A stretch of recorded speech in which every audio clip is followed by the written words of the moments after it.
Ayatul Kursi is the greatest ayah in the Quran. Today we'll explore its brilliance from a number of different angles, including its knowledge of multiple biblical passages in their original Hebrew and Aramaic, significant because the Prophet ﷺ had no knowledge of the previous scriptures or their languages, as well as the ayah's striking structure, its elegant eloquence, and how its surrounding context further enriches its meaning. Part 1. The Aramaic of Daniel. The ayah opens, Allah, there is no ilah except Him, the ever-living, the sustainer. This mirrors Daniel 6:26. He is the living God, enduring forever. The parallel sharpens when we compare the original languages. The Aramaic of Daniel says, Hu ilaha hayya wa qayyam li'alamin, and the Arabic of the Quran says, Allahu la ilaha illa huwa al-hayyul qayyum. The correspondences are the following. The Arabic ilah matches the Aramaic ilaha. The Arabic hu matches the Aramaic hu, meaning he, and al-hayyul qayyum matches hayya wa qayyam. Both also follow a similar sequence. First calling Allah an ilah/ilah, then describing him as al-hayyul qayyum/hayya wa qayyam. Part 2. The Hebrew of Psalm 121. The next phrase, neither drowsiness overtakes him nor sleep, matches with Psalm 121:4. Indeed, he who watches over Israel neither dozes nor sleeps. Again, the original languages are striking. The Hebrew of the Psalm says, Lo yanum wa lo yishan, and the Arabic of the Quran says, La ta'khuduhu sinatun wa la nawm. The Arabic sinatun, meaning drowsiness, matches the Hebrew yishan, and the Arabic noam, meaning sleep, matches the Hebrew yanum. These words derive from the same roots. The Quran uses the same words but flips their order. Both also use a double negation structure with the word lo/la. The Hebrew says lo yanum wa lo yishan, and the Arabic says la ta'khuduhu sinatun wa la nawm. Two negations are used in both. The Prophet ﷺ was an Arab who spoke Arabic. He didn't know Hebrew or Aramaic, yet the Quran recalls the Bible in its original languages. How? Because the Quran, of course, isn't from the Prophet ﷺ. It's from Allah subhanahu wa ta'ala.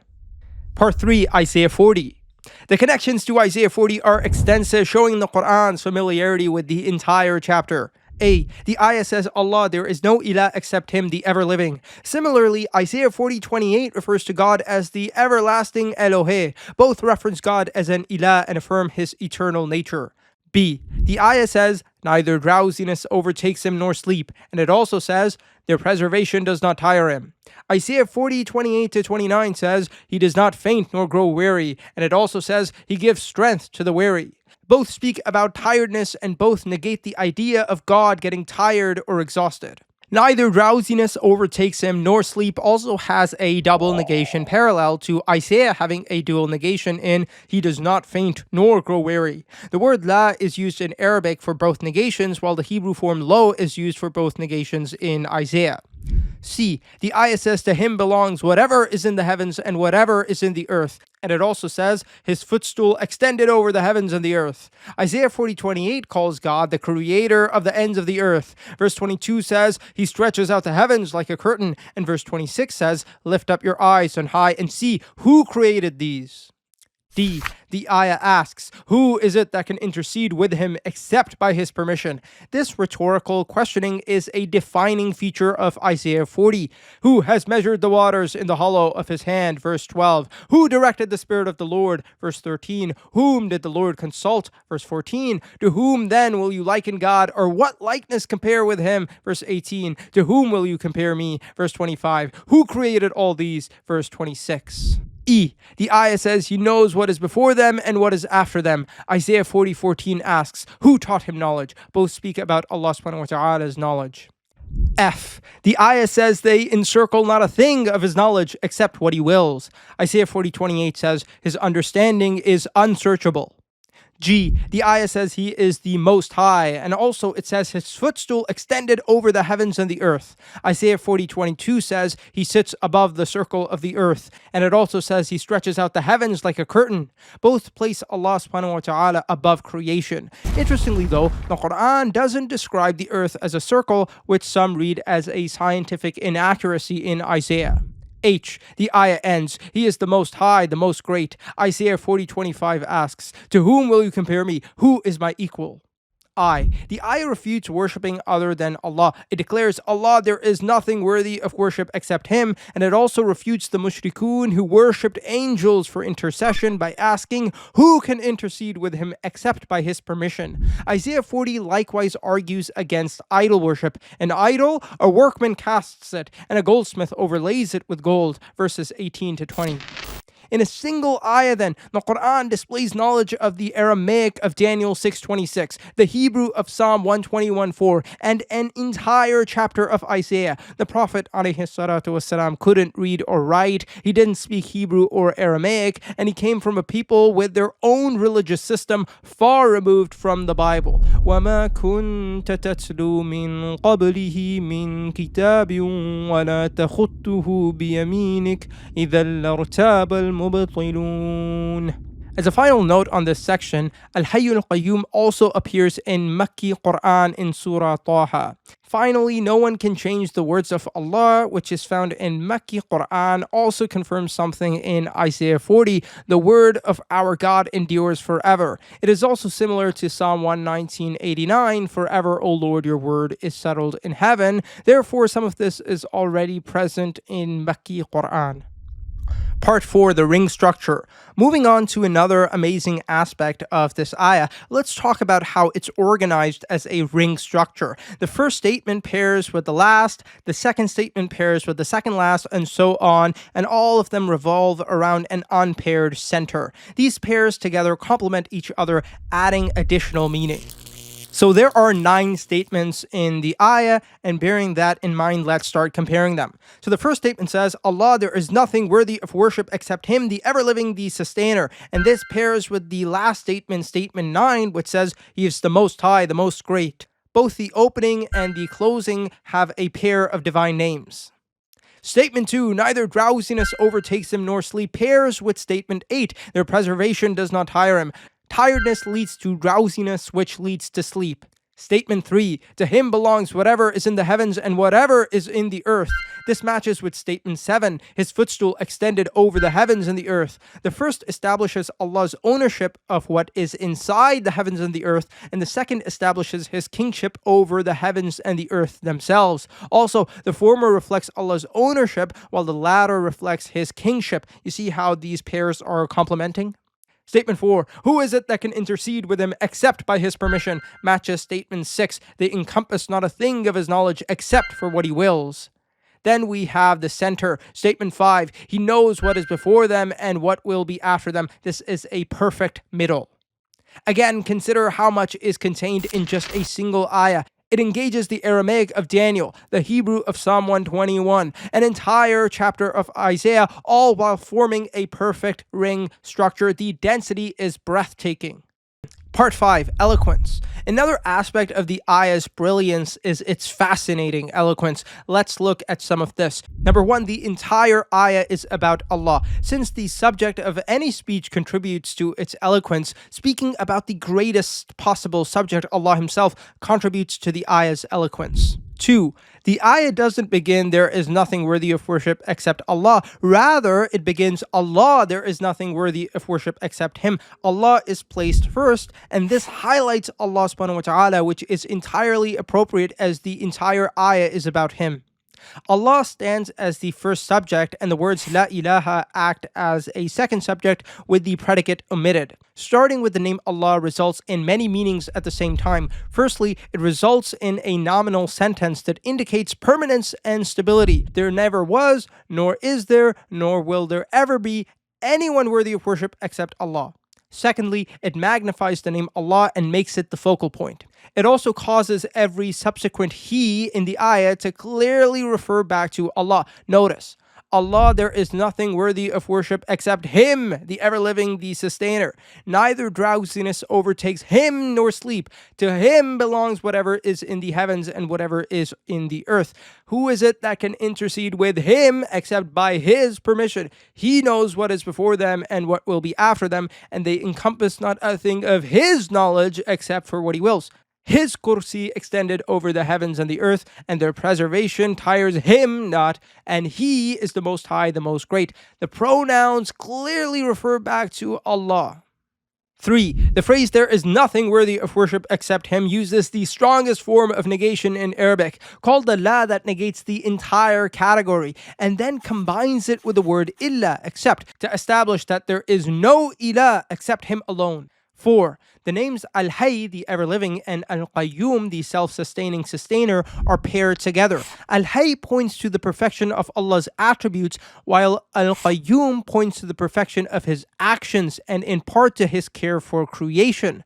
Together, they also show that Allah has and will always be the sustainer. He's not only the sustainer, but he's also the ever-living, which together establishes this combined meaning. 5. The ever-living comes before the self-sustaining sustainer of everything because life is a prerequisite for sustaining. It also establishes Allah's eternal existence first, then explains how he exists eternally because he is the self-sustaining. 6. Al-Qayyum is in the intensive form in Arabic, indicating constant and perfect sustaining. 7. The name Al-Qayyum comes from the idea of standing. The imagery is of one standing over something, vigilantly looking after it. The imagery does not imply literal standing, but an uninterrupted watchfulness and care. 8. The ayah does not say, Allah, there is nothing worthy of worship except He, and He is the ever-living, the sustainer. Rather, it says, Allah, there is nothing worthy of worship except Him, the ever-living, the sustainer. The extra "and He" is omitted, and this avoids repetition while also directly linking the names Al-Hayy Al-Qayyum to the declaration that only Allah deserves worship. Hence, they function as a justification for why He alone deserves worship, because He is Al-Hayy Al-Qayyum and no one else is. For this point, keep in mind that the definite articles in the names communicate both exclusivity and perfection. No one else is the ever-living, the sustainer, only Allah. 9. In the ayah, Allah is called the ever-living, the sustainer, the most high, the most great, using the definite article al, which conveys the fact that Allah possesses these attributes in their most absolute, most perfect forms. But when drowsiness and sleep are negated in the ayah, the words are in the indefinite. Allah negates sina and nom, not al-sina nor al-nom. The omission broadens the meaning. It is not just the ultimate form of drowsiness and sleep that don't overtake him. Rather, not even the slightest trace of them affects him. Allah then employs the definite article and withholds it based on what best conveys his perfection. 10. The ayah doesn't say drowsiness and sleep do not overtake him. Rather, it uses two separate negations, لا تأخذه سنة ولا نوم, meaning neither drowsiness nor sleep overtakes him. Separate negations rule out both occurring individually or together.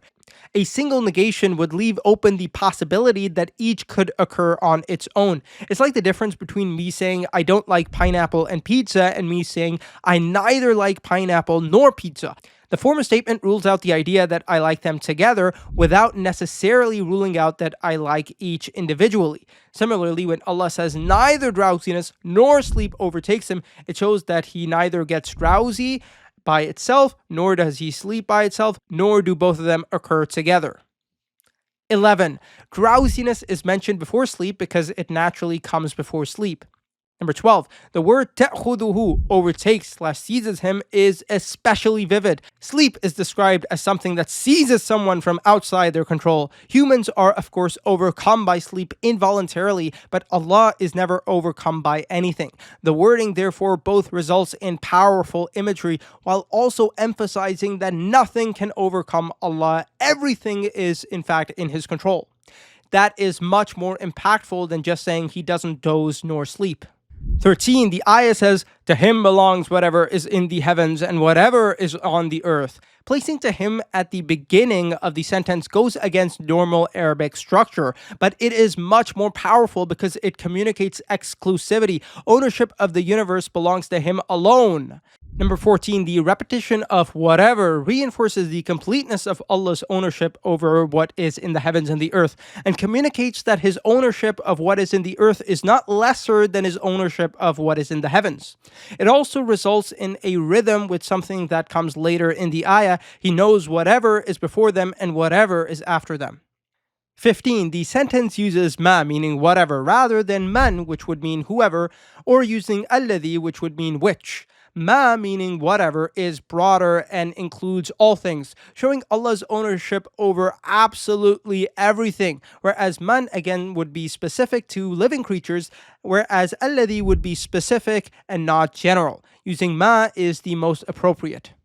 Number 16. Next in the ayah, Allah says, "Who is it that can intercede with him except by his permission?" Here, the word man, meaning who, was used because intercession relates specifically to rational beings. It is also more fitting because his general ownership over whatever is in the universe was already established, so this is complemented by mentioning who is it that can intercede with him except by his permission. 17. Who is it that can intercede is a rhetorical challenge, which is a stronger form of denial than a straight negation. The words are in the intensive because of the use of the particle tha in man dhal ladhi. Hence, by saying man dhal ladhi instead of just manil ladhi, we get a more intense interrogation. Who is it that dares to intercede? The particle tha also highlights the so-called intercessor, which functions to belittle him. The meaning becomes something like, who is this? The one who dares to intercede. 18. The ayah asks, who can intercede except by his permission? Mentioning permission here highlights Allah's authority. This is in line with the sentence being a strong rhetorical challenge that belittles any such intercessors and mentions intercession before him, all of which points to Allah's authority. In contrast, the ayah will later say that they cannot encircle his knowledge except what he wills. There, Allah's will is mentioned because it keeps the focus on the scope of knowledge. They don't encircle his knowledge except the knowledge that Allah allows them to. Hence, Allah mentions permission in a sentence about formal authority and uses will in a sentence about the extent of knowledge. Both are used where best contextually appropriate. 19. He knows whatever is before them and whatever is after them. Repeating whatever emphasizes the totality of his knowledge and shows that his knowledge of the future is just as complete as his knowledge of the past.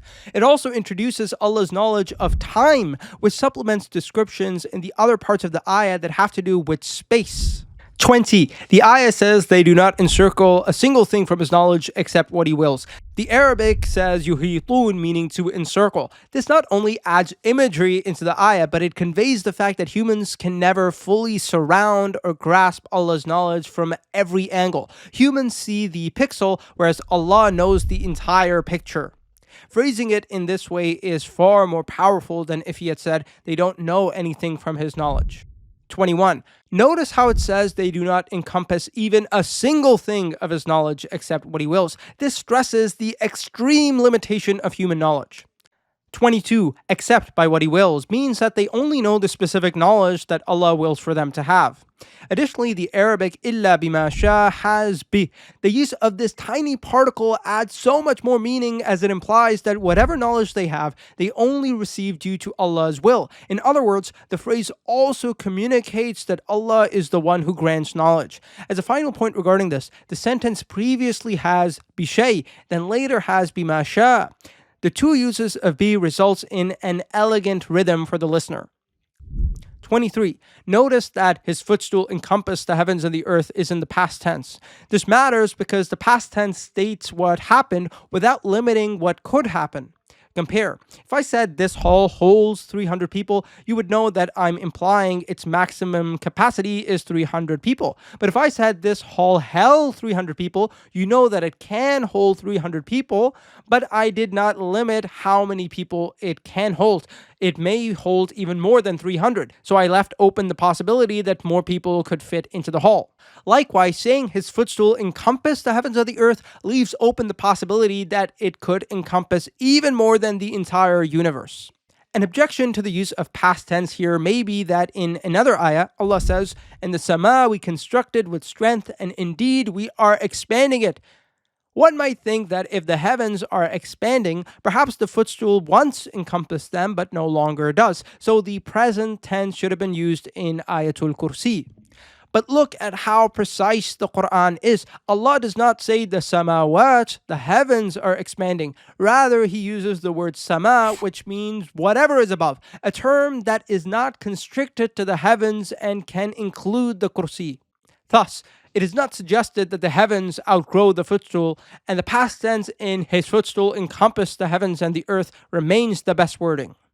24. Allah mentions the Kursi rather than the Arsh, the throne. Since the throne is greater than the Kursi, mentioning the Kursi encompassing the heavens and the earth naturally leads the listener to imagine how much greater the throne must be. Had Allah mentioned the throne as encompassing the universe, this additional amazement would have been lost. Additionally, the word Kursi can also signify knowledge, and hence its use here is more appropriate as the two sentences prior were about knowledge. It should, however, be noted that many linguists do not think Kursi can signify knowledge, although some, of course, do, and this is not ta'wil, this is actually an opinion found in the Salaf. You can check Tafsir at-Tabari, which mentions some Salaf holding this opinion. 25. Note that the ayah says his Kursi encompassed the heavens and the earth. Earlier, Allah already established his ownership of everything within the heavens and the earth. So now he completes the picture by mentioning his rule over the heavens and the earth themselves. And since previously he spoke about ownership, now he spoke about his kingship, which is indicated by the mention of his footstool. 26. Their preservation does not tire him. The Arabic word suggests burden, and it was used for a back bending when lifting a heavy object. One's back is impacted even if the load is lifted easily. Hence, Allah negates even the slightest difficulty in preserving creation. It also complements what came before regarding Allah not being overtaken by drowsiness or sleep. If he doesn't even get tired, then obviously he won't get sleepy because tiredness is what causes sleepiness. 27. And he is the Most High, the Most Great. This is a concluding statement. All the attributes of Allah described in the ayah prove this statement true, that he indeed is the Most High, the Most Great, because he is the one who has these attributes and no one else does. The descriptions throughout the ayah establish Allah's highness and greatness. As the listener progresses through the ayah, they are gradually led to recognize his supreme loftiness. By the time the ending arrives, they are fully prepared for the names the Most High, the Most Great. The ayah thus concludes by explicitly affirming what the listener is realizing in his mind, resulting in a perfect ending.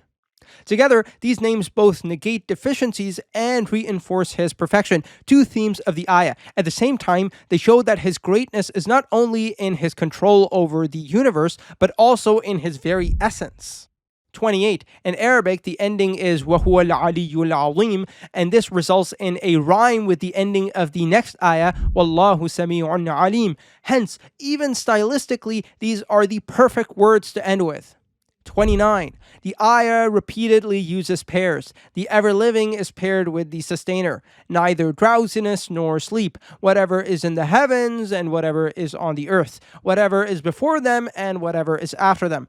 His footstool encompassing both the heavens and the earth, him being the Most High and the Most Great. These pairings result in rhythm while also conveying completeness and totality.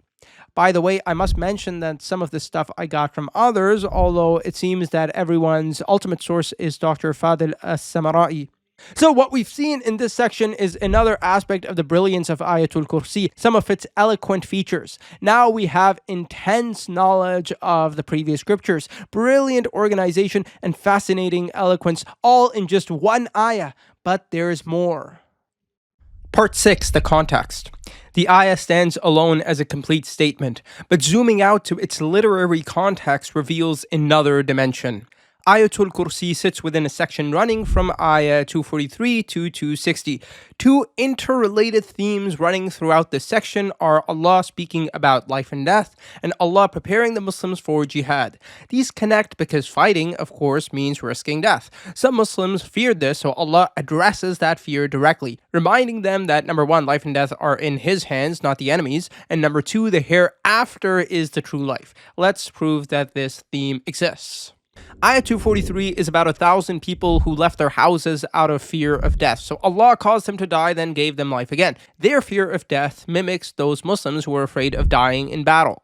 Ayah 244 commands Muslims to fight in Allah's cause. Ayah 245 encourages spending in Allah's way, which of course is essential for the war effort as the military needs resources. 246 to 251 tell the story of Bani Israel asking for a king so they may fight in Allah's way, but then turning away when fighting was prescribed. Also in this story, some who see the enemy's army declare, "There is no power for us today against Goliath and his soldiers." Allah is warning the Muslims against repeating this. The story mentions a small group from Bani Israel defeating a far larger army, typologically foreshadowing the Muslim victory at Badr. 252 to 253 speaks of messengers and how those after them fought. 254 encourages spending before a day on which there will be no intercession. Then we get Ayatul Kursi. This is followed by 256 to 257, in which Allah is contrasted with Taghut. Taghut, of course, refers to false gods. Allah is described as the protector of the believers, while the disbelievers' protector is Taghut, meaning they have no real protector. Of course, remembering that Allah is their protector is important for the Muslims who will fight in His sake. In 258, Ibrahim debates a king and tells him that Allah gives life and death and brings the sun from the east. In 259, we have a man who doubts how Allah could resurrect a town. Allah makes him die for 100 years, then revives him. In 260, Ibrahim asks how Allah gives life to the dead. Allah demonstrates by resurrecting 4 birds. The themes of life and death and preparing the Muslims to fight in Allah's cause should now be clear. The relationship between them is also obvious. With that in mind, let's read each sentence of Ayatul Kursi through this lens. Allah, there is nothing worthy of worship except Him, the ever-living, the sustainer. Unlike the Muslims who live but fear death, Allah lives and never dies. Further, He is the sustainer. Why be afraid of fighting when the one you're fighting for sustains everything? And third, Allah, there is nothing worthy of worship except Him, is ultimately what they are fighting for. Hence, Ayah 193 says, fight until there is no persecution and devotion is for Allah. Neither drowsiness overtakes him nor sleep. Drowsiness is sleep's little brother, and sleep is death's little brother. Unlike the Muslims who are afraid of death and will inevitably die, Allah doesn't even experience drowsiness, let alone death. Further, He never sleeps or gets drowsy, meaning He is never negligent in managing creation. That is the one protecting you when you fight. To Him belongs whatever is in the heavens and whatever is in the earth. He is in control, so don't panic about fighting. Who is it that can intercede with Him except by His permission? The Mushrikoon's gods are worthless. Allah can help you. Their gods cannot help them. The one you are fighting for is true. Those they are fighting for are not true. He knows what is before them and what will be after them. Allah knows the past and future, so don't worry about your possible death when you fight and what will happen to your families after you. And being the sustainer also links to this. He is the one who sustains your family, so don't worry about what will happen to them if you die. They encircle not a thing of His knowledge except for what He wills. If you don't understand why you are commanded to fight, if you hate it, then know it was commanded by one who knows what you don't. Hence, Ayah 216 begins, fighting is prescribed for you though you hate it, and ends with, Allah knows and you do not know. His footstool extended over the heavens and the earth. That is the majesty of the one you're fighting for and the one protecting you. If He governs all of this, He can surely preserve your life if He wills. Their protection does not tire Him. If protecting the heavens and the earth doesn't tire Him, how could protecting your life be difficult? He is the Most High, the greatest. This is the one you're fighting for, and His perfection is why He is worth fighting for. The whole ayah's description of His perfection also tells the Muslims something else. Allah doesn't need them. He owns, sustains, preserves, and knows everything in the heavens and the earth. He could have punished the mushrikun without commanding the Muslims to fight. 2 further links. First, Ayah 254, which is the ayah before Ayatul Kursi, urges spending before a day on which there will be no intercession. Then Ayatul Kursi clarifies that there is an exception. There will be no intercession except by Allah's permission. Second, recall Ayah 258, which mentions Ibrahim debating with a king. It not only mentions Allah giving life and death, but also mentions Allah bringing the sun from the east. Allah's power over the sun mirrors Ayatul Kursi, speaking about Allah sustaining, owning, and preserving creation. The life and death connection should also be obvious at this point. With all that in mind, the ayah's phrasing is remarkable. It gains another layer of relevance in its context without being confined by it. Had fighting and fear been stated explicitly, its meaning would have been restricted. Instead, it remains universal, retaining its power in every situation while also being enriched by its context. Part 7. Each statement explains the previous. Alongside the ring structure in the ayah, there's also a linear progression of meaning. Each sentence explains the one before it. This is due to the omission of the letter wa. In Arabic and the Quran itself, most new sentences start with the letter wa to show that this new sentence is connected to the one before it. This wa is not to be literally translated. It is there just to show that this new sentence is part of the same passage. On the flip side, when you take out this wa, you can make this connection even more emphatic and even intrinsic. And this is the case here in this ayah. Each sentence explains the one before it. Each new sentence is a necessary entailment of an attribute of Allah mentioned before it. Allah, there is nothing worthy of worship except Him, the ever-living, the sustainer. This is explained by what follows. Neither drowsiness nor sleep overtakes Him. If Allah slept, He would cease to sustain creation. Negating drowsiness and sleep affirms the perfection of His sustaining Al-Qayyum. And since sleep resembles death and drowsiness precedes sleep, negating both affirms the perfection of His life, matching the name Al-Hayy, the ever-living. To Him belongs whatever is in the heavens and whatever is in the earth. This complements Him being the sustainer by adding ownership. He doesn't just sustain creation, He owns it. The pair is important because you can sustain something without owning it.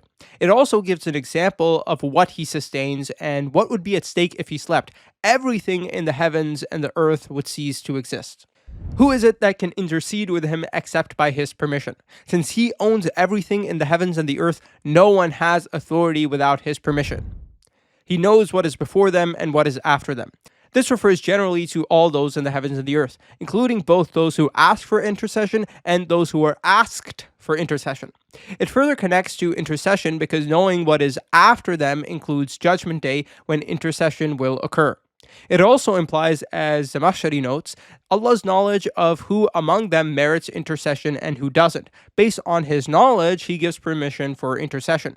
The Quran connects knowledge and intercession in Surah 21:28, 20:109-110, and 43:86 as well.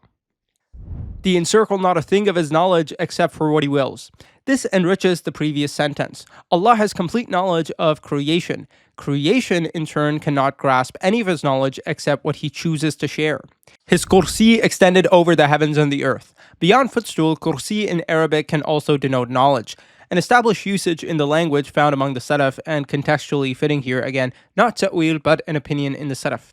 His knowledge extended over the heavens and the earth, then, would continue the knowledge theme while highlighting its scope. It also contrasts with the previous sentence, and this contrast is present whether we take kursi to mean footstool, which is the more obvious meaning, or we take it to mean knowledge.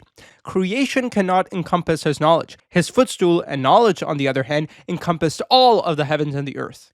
Their preservation does not tire Him. Having established the vastness of His dominion, the ayah now clarifies, ruling and preserving something as immense as the heavens and the earth doesn't tire Him in the slightest. And it should be noted the wa is present here, as well as in the next sentence, which says He is the Most High, the Greatest. And this follows directly. Humans tire even while maintaining something small. Allah preserves the immense with complete ease, which highlights His greatness. Additionally, tiredness is a deficiency, and one thing that the name the Most High indicates is Allah's freedom from deficiencies. I'll end this section with 3 further links between the sentences of the ayah. 1. Allah's perfect knowledge and the negation of sleep are linked. When humans sleep, awareness and knowledge are suspended. Allah's perfect knowledge, however, is never interrupted, as He never gets drowsy nor sleeps. Number 2. Negating fatigue fits with Al-Hayyul Qayyum, the ever-living, the sustainer. He preserves everything without tiring, which links to His perfection as sustainer. And since tiredness leads to sleep, and sleep resembles death, its negation further affirms the perfection of His life, Al-Hayy. Number 3, Al-Ali, the Most High, links to His footstool extended over the heavens and the earth. Both confirm Allah is above His creation. In summary, we have seen how as the ayah goes on, it supplements what came before, and when taken together, the sentences form an even richer meaning. Part 8, a refutation of intercession. Sentences 5 to 6 carry a dual meaning. They are intentionally unspecified regarding who is referred to, which means that they can be read as referring to those in the heavens and the earth, yes, as we read them before, but they can also be read as referring to the intercessors that people have taken. These meanings complement each other. Hence, by not restricting who them and they refer to, the ayah packs in complementary dual meanings into the same words without the need for any repetition. Sentences 4 to 6 thus refute intercession worship in 3 ways. Who can intercede with Him except by His permission? Allah holds ultimate authority. He knows what is before them and what is after them. Allah has perfect knowledge of the intercessors. They encircle not a thing of His knowledge except what He wills. The intercessors, by contrast, lack perfect knowledge. Sentence 7 reinforces this by highlighting the vast scope of Allah's knowledge through the Kursi, which also symbolizes His knowledge. Understanding the Kursi as Allah's footstool, which is the more obvious meaning, also communicates this because there are angels around the throne and angels who carry the throne. The footstool then, like the throne, is a symbol of Allah's kingship over the universe as well as his authority over the angels. This is relevant because Quraysh took angels as intercessors. Sentence 8 adds that preserving the heavens and the earth doesn't tire him, so why worship limited beings instead? Sentence 9 crowns it. He is the Most High, the greatest, above all those taken as intercessors. What makes the fact that the ayah can be read both ways even more remarkable is that its dual reading places the intercessors on equal footing with those who worship them. Neither are above Allah's authority. Reading A concerned whatever is in the heavens and whatever is in the earth being under Allah's authority. This is general, although by implication it includes both the intercessors and those who ask for intercession. In reading B, the intercessors themselves are highlighted. The result is powerful. The intercessors are no different from others in the heavens and the earth, including those who ask for intercession. Just as Allah's knowledge encompasses all while none can encompass his, so too the intercessors stand in that same position of creaturely limitation. They too cannot encompass Allah's knowledge while he knows everything about them. If your intercessors are under the same authority as you, what grounds remain for worshipping them? What we've seen here is the benefit of not specifying who is referred to as them and they in sentences 5 to 6. By intentionally keeping them unrestricted, it allows the ayah to have two layers of meaning. Additional depth is added into the same words without any need for repetition. Had the ayah specified the referent as those within the heavens and the earth or the intercessors, an entire strand of meaning would have been lost. Conclusion. Ayatul Kursi is just one ayah. In that one ayah, we have knowledge of the Bible, recalling the Aramaic of Daniel 6:26, the Hebrew of Psalm 121:4, and an entire chapter of Isaiah. We have a ring structure. The first statement pairs with the last, the second with the second last, down to a perfect unpaired center. The pairs also complement each other in that they add to the meaning. We also have simultaneously a linear structure. Each sentence builds on the one before it, and when read in this way, additional strands of meaning are further unlocked. Contextual resonance. The ayah stands alone, but read in its literary context, ayahs 243 to 260, every sentence again takes on an additional thread of meaning for Muslims who were given the command to fight.